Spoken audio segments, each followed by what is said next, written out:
Hello and welcome to the Creativity Couch. We're your hosts and creativity agony aunts, and along with special guests, we're here to answer all your creativity challenges, conflicts and conundrums as we take a deep dive into the sweet and salty realities of creativity and living a creative life. No topic is off limits, so make yourself a cuppa and come join us on the Creativity Couch.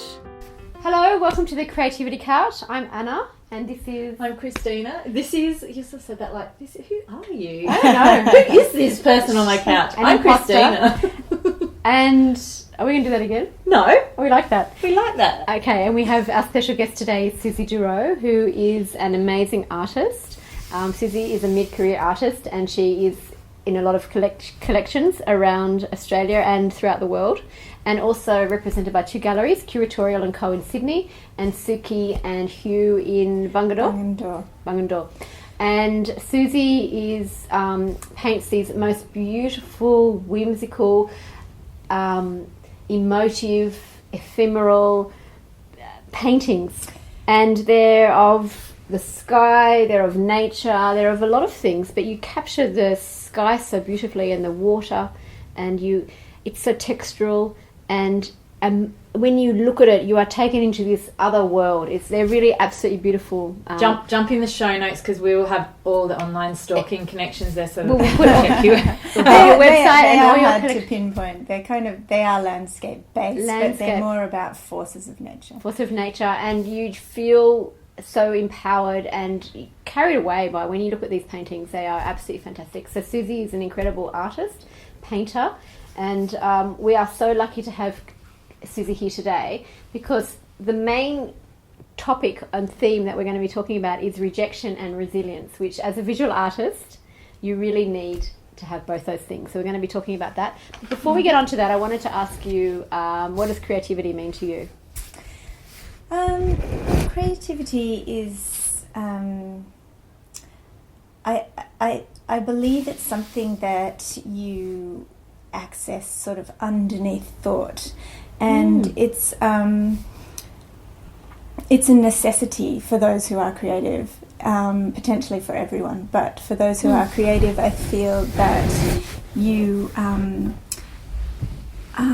it's a way of navigating the world around you, of trying to figure out what your relationship with nature, with people, with whatever you come across in your life. It's a way of sort of trying to articulate all those connections, and I just feel that creativity for those who need it in their lives is as strong as any kind of biological drive. I remember you saying that, Susie. You gave a talk at Mama Creatives, which is a community that I run as well. You gave a talk about your life and your work, and one of the things you said was that being an artist is as important as being a mother. Like, it's such a life force for you.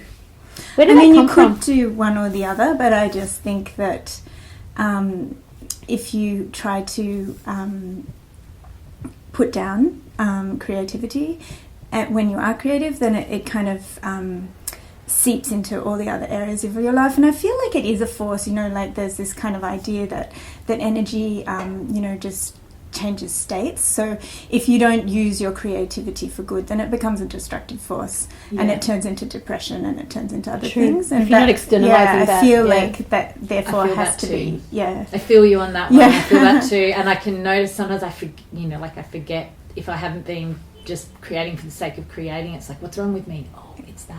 Yes, you need to externalize it, and you need to connect with what it is that's important to you, your identity. And if you let that go, then you are a shell of yourself. I've seen it happen with my own mother. That's why creativity and motherhood and making sure it's a priority in your life is very important to me and how I parent. And it's therefore important to your family and to your children and how you are with your. It's important to humans in general, and I think we devalue it because you don't necessarily make money from it, because that's sort of how we navigate the world now with success. Yeah. But we need this. And we've always needed it. If you go back culturally to the beginning of time. We've always been creating. Yeah, well, I mean, I guess creativity is the basis of any kind of progress as well. You know, you kind of have to imagine it before it can be achieved. And so I hope that in times to come that the arts and creativity will be understood better in just how much they are essential to everything that we do as and humans. always have been. Yeah. Have you been are you a lifetime creator or come to it recently? Like how did you were popped out at a creative baby, weren't you? I can it's feel funny it because I don't really remember much of it in my, I mean, to be honest, I don't remember my childhood a lot. I think I had a really happy childhood, so I think, you know, there was nothing particularly significant that was a landmark, but I did art in high school, but it was only recently, like in the last couple of weeks, that my mum gave me a photograph of me when I was about maybe between 2 and 3, and I was just covered in paint, and I had paint all over the table in front of me, and I was holding up like my sort of paint jar to someone to fill up, and I just looked so happy. And you know, I think, you know, obviously it was there. You forgot. Yeah, I'd forgotten. Your heart had not forgotten though. So when did you come back into, or when did you consciously remember being back in it? I was really into art in high school, and then I went into a creative career anyway. I went into visual communications, so I was a graphic designer, and I worked for a newspaper, and then I did textile design, and you know, I've always done creative things, but design is you know, unless you're working for yourself, design can be really frustrating because you're ultimately changing your designs to suit a market or a salesperson, or you know, and I found that really tough, and it just wasn't satisfying my creative need. So I went back to art school and wanted to be a, you know, true painter, artist with my own agenda. And you've done very well. Yeah. So, but that hasn't come easy. There were rejections along the way, and you've had to pick yourself up. So let's get into the letter and let's see if we can get your expertise and wisdom. So, the letter that's come out through our community is, I caught up with a friend the other day who is also a visual artist, and she was so down. She was ready to give it up. I wasn't sure how to get her back on track again. She's so talented and making such great work. How do you keep going when you feel like that? How do you ride through the rejections and times when it seems things aren't working? What's your first? My first thing to say is that person is not alone. I mean, that happens to every single artist that ever walked the earth. When that happens to me, I have a wonderful friend who's just super practical. So she gives me tasks. But above... Is she an artist? She's... is she a creative herself? She's a creative. Yeah. And she's got her own sort of insecurities around her practice, but she always manages to give me really good advice. So I think, I mean, that's really important to have a community, or at least one person that can be really honest with you, who you trust. I mean, I think this is the thing with this particular friend, is that if I'm actually really looking for constructive criticism, she will give it to me. And so when she says to me, you know, keep going, do this. Yeah. You believe then her. I really trust that. And in terms of I was just going to give an example of when I first had my babies. I hadn't created for a while, and I was feeling really down, and I had a really demanding child, so I didn't get any time that I had a baby that I couldn't put down because she just would cry. And she said to me, you know, just do tiny things, like have a stack of paper on the kitchen table and just draw her, like just draw your baby. And, you know, just really sort of practical tasks that were small things just to get my confidence up and get me back doing the creative things. But certainly, I mean, in the art world, there is plenty of opportunities for rejection. There's galleries, there's art prizes, there's, you know, criticism from teachers, there's, you know, you general public now. You go and like make a whole show and nothing sells. I mean, that's a form of rejection. I feel, you know, like or no one shows up. You know, just, I mean, it's really tough. You're putting yourself out there all the time. I know. How do you like, because that is the I mean, that is the truth for, I mean, I agree, it's like very normal, it happens to all of us, but it's like, it's a pretty hard line, and like many of us in the creative industries are also highly sensitive, which means, you know, like we're already feeling fragile in a kind of fast, overstimulating world. That's part of how you tap into this creative energy, and then you've got to, on top of that, kind of keep getting smashed and smashed down. So I don't know, how does that, how do you go through that, and how do you see other people doing it? And I think it becomes easier the more you are rejected, the easier it becomes, because you realise that it's just part of the course, and not everyone's going to like your artwork, and especially with art prizes, the judges would have 5 seconds to look at your work, and they don't know where you've come from. They don't know the story behind it necessarily, unless it's immediately obvious. They're not going to really, or unless they know you and they know your work. So, I mean, you can't take offence in those cases. Have you gone for an award or a competition you didn't win? Yeah. And what was your first? What's your process? It's really hard, because you get emails saying, thank you for your entry. This year there was an unprecedented amount. Every time, isn't it? Such high unfortunately, standard. and as soon as you get to the unfortunately, you do get this like, long. But I had a conversation with somebody the other day which was brilliant, and he was saying, this is an artist friend, and he was telling me that he applied for, had an artwork piece. And I think often it's just a matter of where it is, as this story will illustrate. He had an artwork piece which he had put into a small regional art prize. So it was a Western Sydney regional art prize.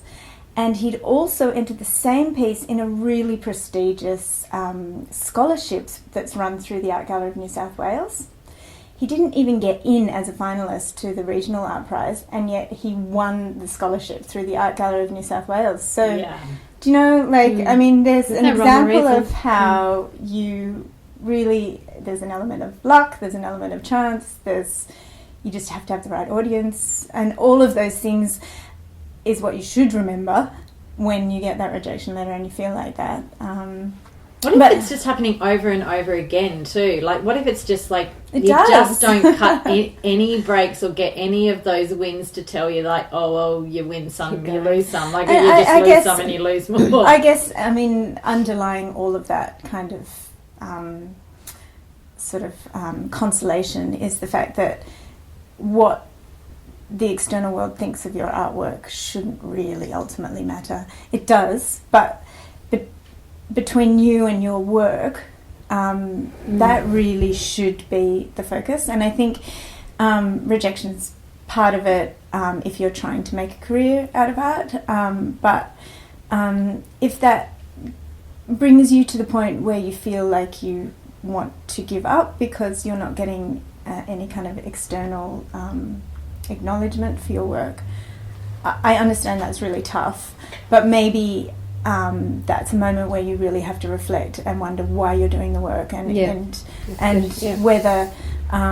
whether you're doing it for accolade or whether you're actually doing it because you're a creative person and you have to do it. And I think ultimately everybody would come up with the same sort of solution to that problem, in that, you know, I don't have a choice. I'm a creative person. This is what I have to do.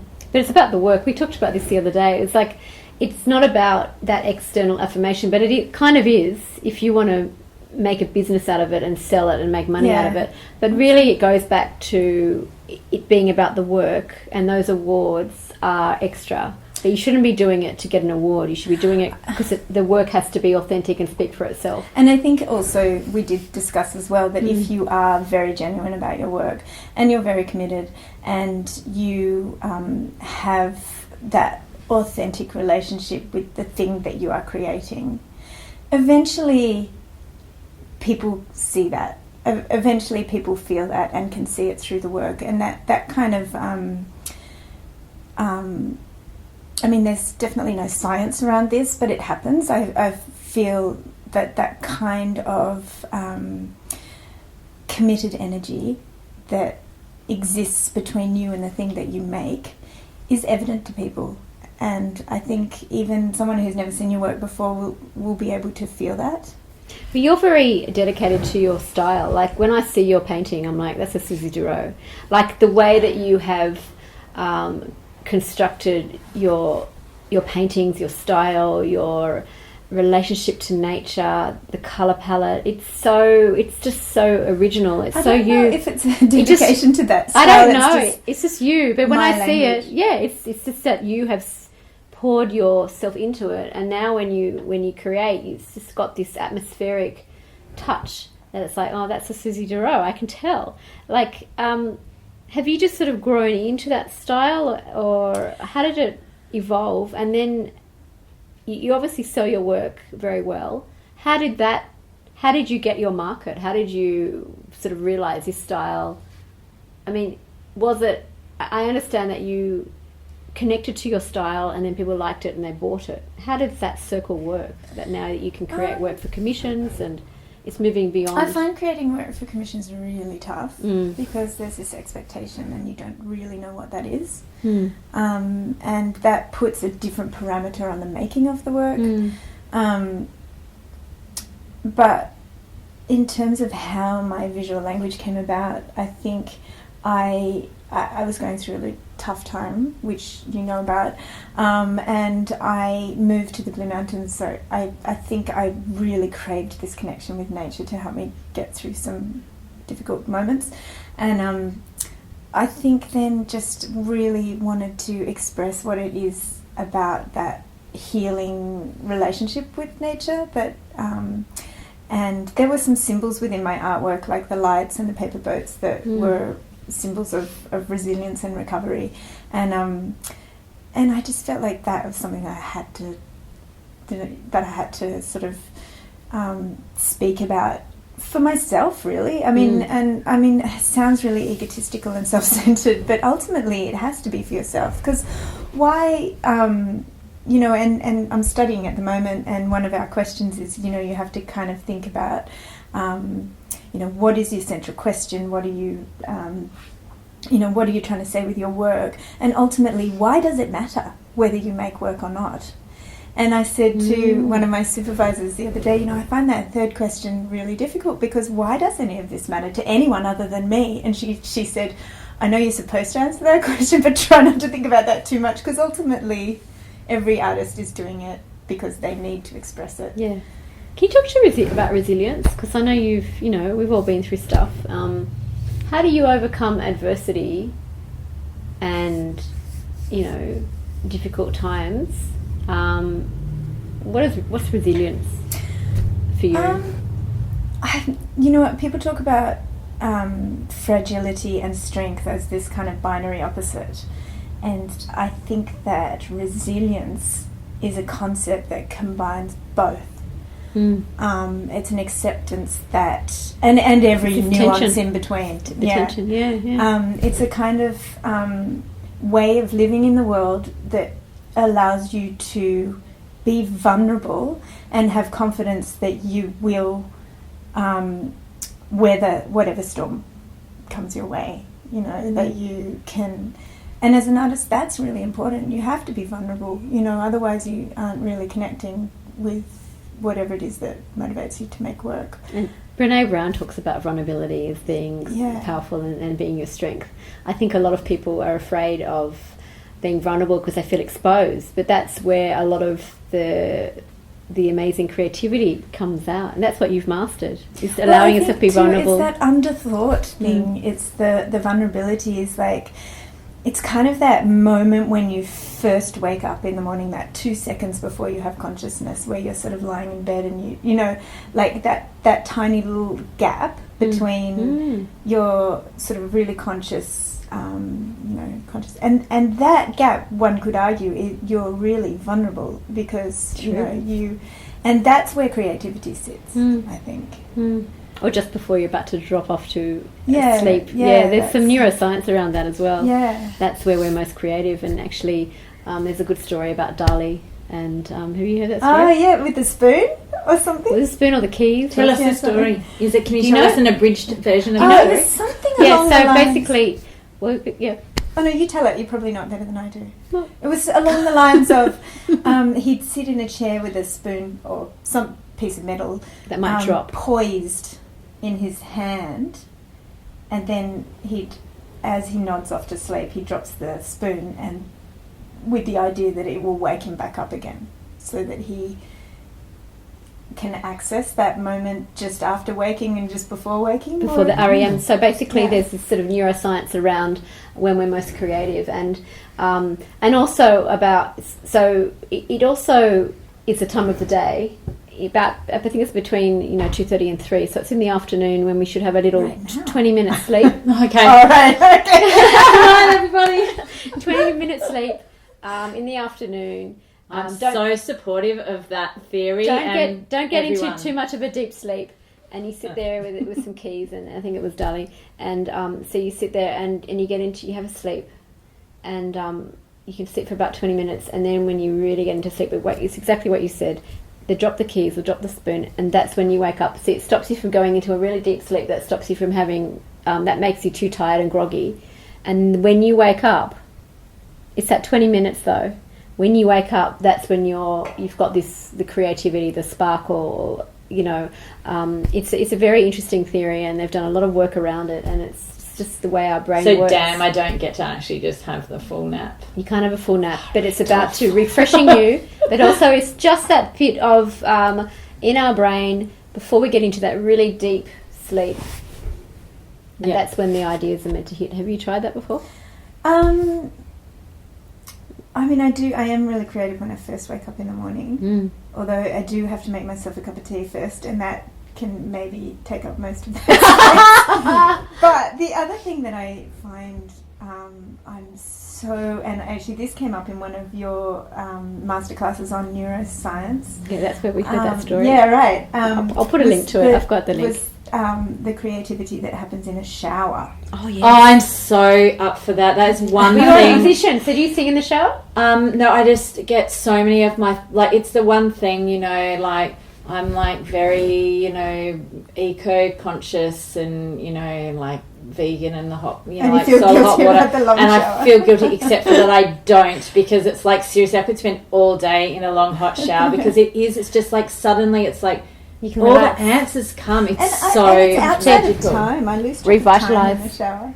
Paka kappa on the couch. And it makes you feel better, even in that thing, sort of going back to this, resilience and, getting through these knockbacks. A funny, one of the things that I think we forget sometimes as creatives is that the art itself is a way of coping with it. Like you were talking about during that period of time where you were going through a hard time, not necessarily related to your artwork or knockbacks, but regardless, a hard time where you're feeling, full of suffering, that the art itself is the place we can go to. And I don't know if this ever happens to you, because it does happen to me sometimes, when I get a knockback. So as a musician, it might be I apply for a festival or some kind of something. I put myself out there and I get a knockback, I don't get in. I get exactly that letter is across art forms. The standard was so high this year, thank you for applying. It's screw you, standard.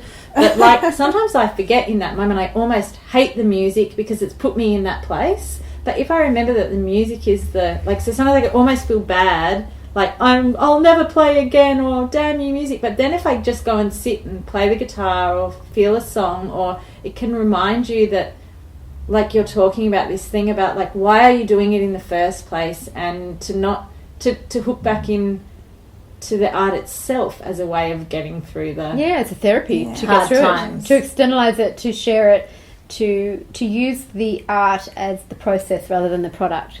So I'm also a clinical art therapist, and I know, and I work with children and anxiety, and when I was a child, I used art making as a way to get through, difficult parents and home life.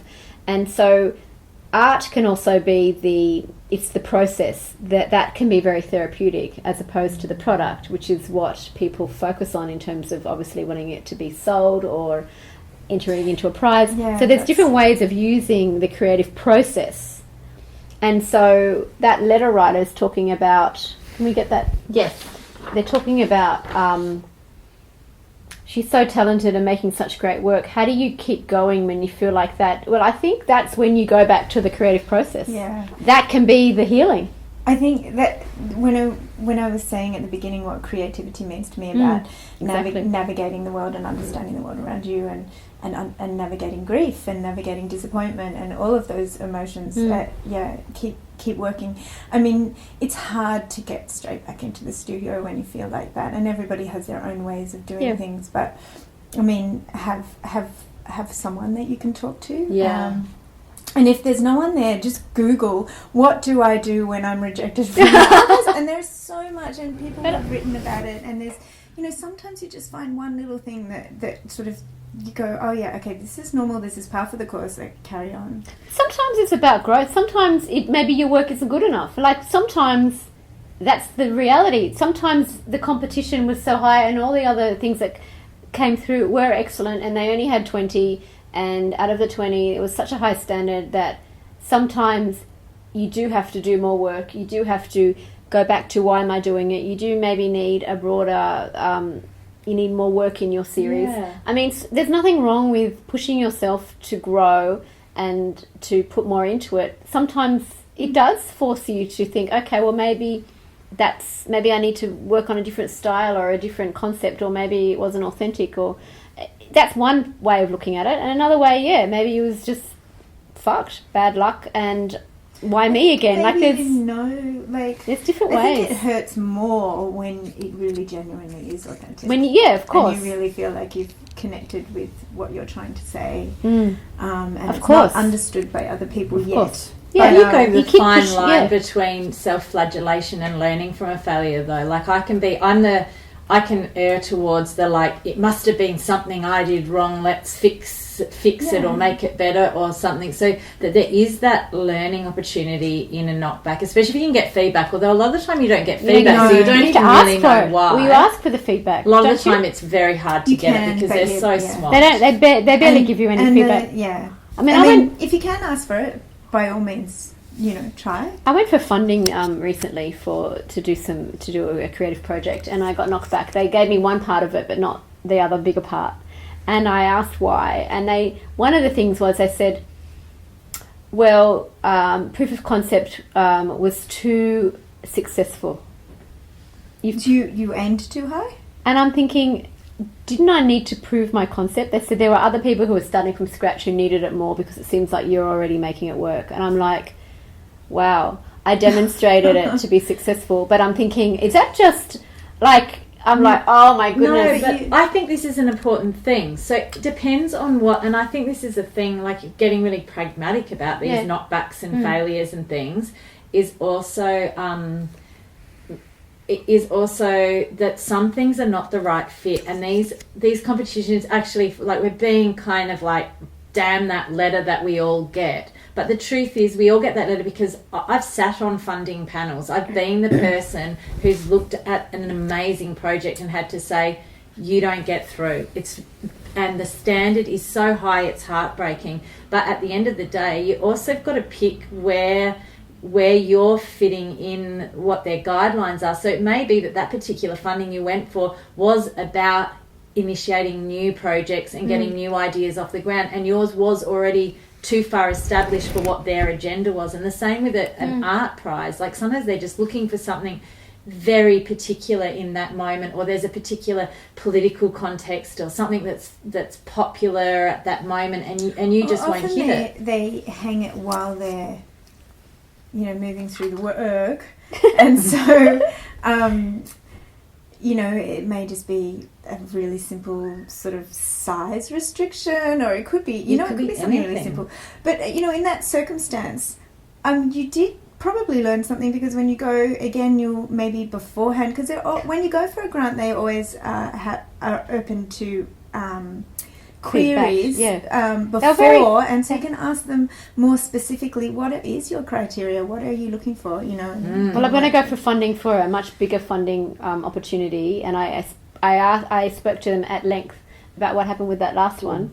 It's a different funding body, and I said this proof of concept was something that I thought they were looking for, and I said, is this the same with this one? They said no, more proof of concept the better. Yeah. So I'm going for that one. So maybe I've done a whole lot of work for that. I'm going to go for the next one. But see, now you knew to ask that question. Yes. Yeah, well, I'm just not going to let it. I'm not giving up. No, see, I don't.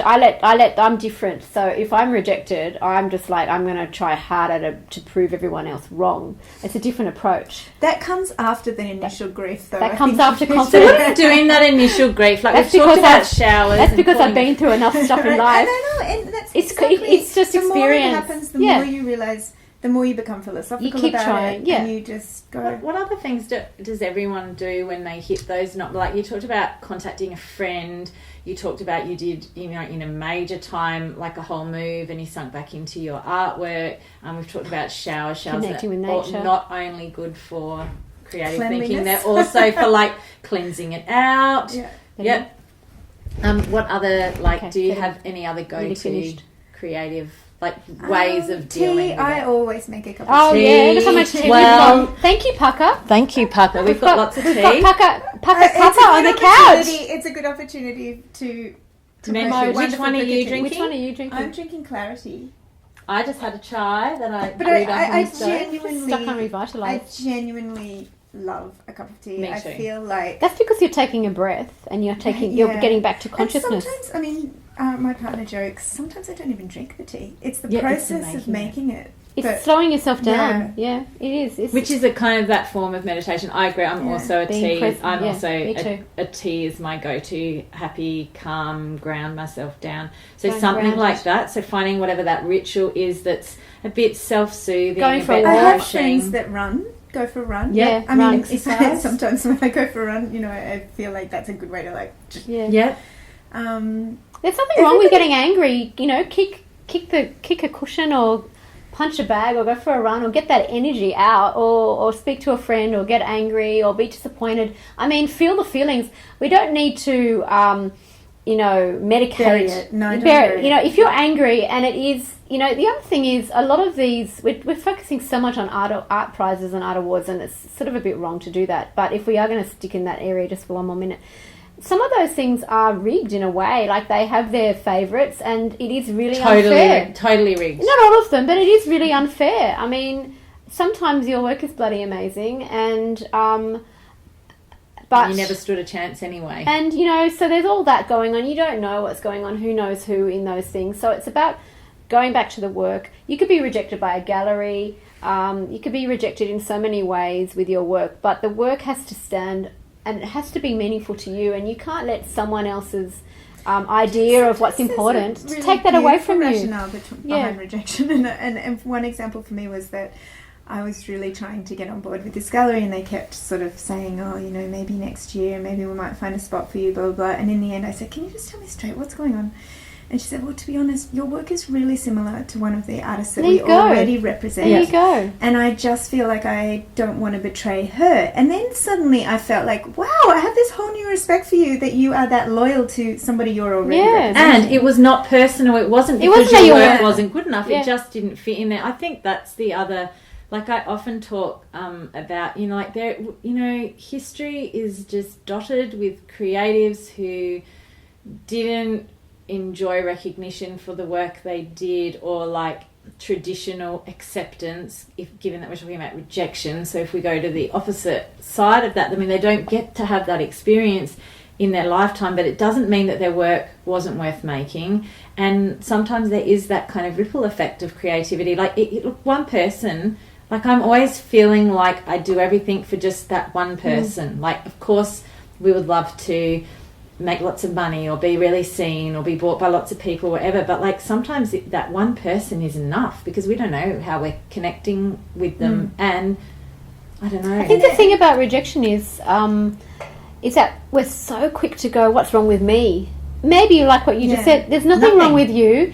The gallery might have someone already, with similar work, or it didn't fit the spec for whatever reason, or it may not be about you. We're so quick to go, what's wrong with me? It's my problem, it's my fault. And I just think, so getting back to the question, just be more expansive, try to be philosophical, get it out, get angry, feel the feelings, don't be afraid of that, but don't let that get in the way of creating. If it's valuable to you and you tie your worth up into your creativity, don't let them take that away. What I wanted to say, there's this really confused space around creativity because it is very personal and it has to come from a really personal space, but in the same instance it's not necessarily a reflection of you. And I mean, the way that used to be thought of is that you're just a channel for some some higher force. Right. It's none of your and business. In a way, the artists and the writers of times gone by were conduits. Conduits, like almost like a shaman. A shaman, like.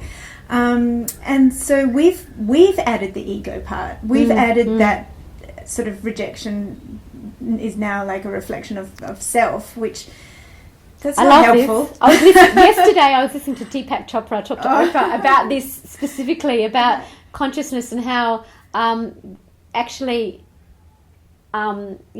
what I'll do is, rather than talk about reframe Deepak Chopra, who can talk about it way better than me, I'll put a link in the show notes about that is exactly about that. Is it in us or is it out of us? So I mean, we could go on. I think we've talked about resilience and we've talked about rejection. We've given some good examples. Is there anything else that you wanted to? I think ultimately, when that happens to you, you just really have to know that you're not alone and that it's part of the creative process. It's a natural feeling. It's a natural human reaction. I mean, of course. And in fact, if you are offended, perhaps that's just more justification about how creative you are and how, what a sensitive being and why you should be doing what you're doing. But don't let it get to you. Don't give up because of rejection. No. Change course, have a break, but don't see if there's a lesson. Don't let them take your power away. Don't let them take it away. And remember what I think it's going back to what you were sort of saying right at the very start about that. What does creativity mean to you? And what it mean?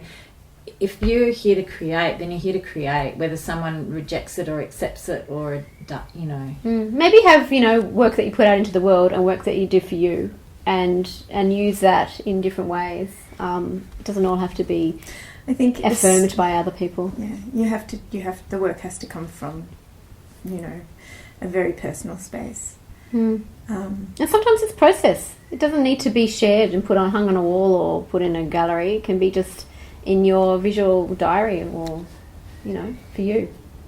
So, I mean, again, as usual, we could talk forever, but we have I think we're going to end with our final question that we always ask our guests is, what is your favourite C word? I think I'll go with conundrum. Oh, wow. It is a good word. It's a good word to say. It's a good word to hear, but it also sums up the whole creative process. Why we do what we do. It's a constant conundrum, isn't it? It's a mystery, but conundrum kind of embodies a sense of humour within the riddle of it all. And I like that. I like that. And actually, the Creativity Couch and this podcast is all about discussing creativity, conundrums, challenges and conflicts. So that's a lovely word. What's your favourite word today? I don't know. I think I'm going to, in the context of this conversation, say channel, because I like this idea that let's take ourselves at, if we can take ourselves out of this concept of rejection and being knocked back and just say, we're a channel. Maybe whatever we're going to make is going to sit there, and archaeologists in 2,000 years are going to find it and think it's the thing that makes meaning. We don't know, but for whatever reason, we have a skill to be creative, to make things and put it in the world. For as long as the paintings or the songs or the stories keep coming, I don't know. Let's just take ourselves. Let's be a channel. Be the vessel. Let's be the channel. So today I'm going to say it's channel. And going along with the conversation and the theme today, I'm going to say challenge. And I think sometimes adversity and rejection, there's nothing wrong with challenging yourself. I think sometimes it is you, and sometimes you do need to grow, and sometimes it's about seeing where you are in relation to other things. And there's, as long as there's movement, even if it's even if it's propelled through a place of hardship, as long as there's movement. And sometimes it isn't you, but it is challenging. And I think that's life. Life takes effort. And I think sometimes it is hard. And that's sometimes a great place to move from. And so challenges are great as well. Yeah. You know, we can't have it all fluffy and pucker cuppers on the couch, although I wouldn't mind. We can have quite a lot of pucker cuppers. We've had a lot of pucker cuppers on the couch this weekend. But, you know, I think challenge is really great for us to get real sometimes. That's my word for today. I like it. Thank you. Thank you. Pucker. Cheers. Cheers. Cuppa. Don't forget your cup of tea when you're feeling down. Yeah. It's like an actual, like 3 of us can back up. I kind of love it. Look how much we've got. Just go and get some pucker. They've got so many flavours. Okay, thank you. Thanks for joining us on the Creativity Couch. Our next conversation is on how to monetize your creative work with Jess Van Den, founder of Create and Thrive, an expert in teaching makers how to turn their handmade hobbies into successful businesses. If you have a creativity challenge you would like us to chat about, please send it to letters@thecreativitycouch.com and send us your favourite C word while you're at it to win some pucker tea.